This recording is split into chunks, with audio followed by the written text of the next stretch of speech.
Hello everyone, আজকে আমি client, আমার একজন স্টুডেন্ট আমার হাতে মেহেন্দি পরাবে।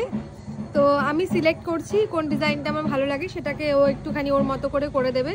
এরকম একটা ডিজাইন করতে চাইছি, চলো দেখা যাক কি হয়। বাড়ির পাশেই পুজো হচ্ছিল, সেই ঢাকের আওয়াজগুলো যে ক্যাপচার হয়ে যাবে বুঝতে পারিনি। এখন ভিডিও এডিট করতে বসে দেখতে পাচ্ছি প্রচন্ড আওয়াজ হচ্ছে, তোমরা একটু প্লিজ ম্যানেজ করে নিও। আজকেও আমার হাতে প্রথমবার মেহেন্দি পড়াচ্ছে, ভীষণ নার্ভাস হয়ে গেছিল, প্রথমে একদম আঁকতেই পারছিল না। তো স্টার্ট আপটা আমি করে দিয়েছি, দেন ও একটু সাহস পেয়েছে, তো আমি বললাম তুই আঁক, যখন অসুবিধা হবে আমি দেখিয়ে দেবো। তো দুজন মিলেই কাজটা করেছি।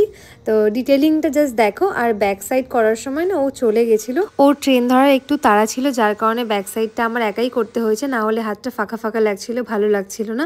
আর ব্যাক সাইড করার ধৈর্য আমার ছিল না। ফ্রন্ট সাইড যাও নিজে নিজে কাজটা করা যায়, কিন্তু ব্যাক সাইডটা খুব চাপের হয়ে দাঁড়ায়। যাই হোক, ওভারনাইট আমি মেহেন্দিটা রেখেছি। 8 ঘন্টা বাদে আমি মেহেন্দিটা যখন তুলছি, তখন যেই কালারটা তোমরা দেখতে পাচ্ছ এক্স্যাক্ট এই কালারটাই আমার হাতে এসেছিল।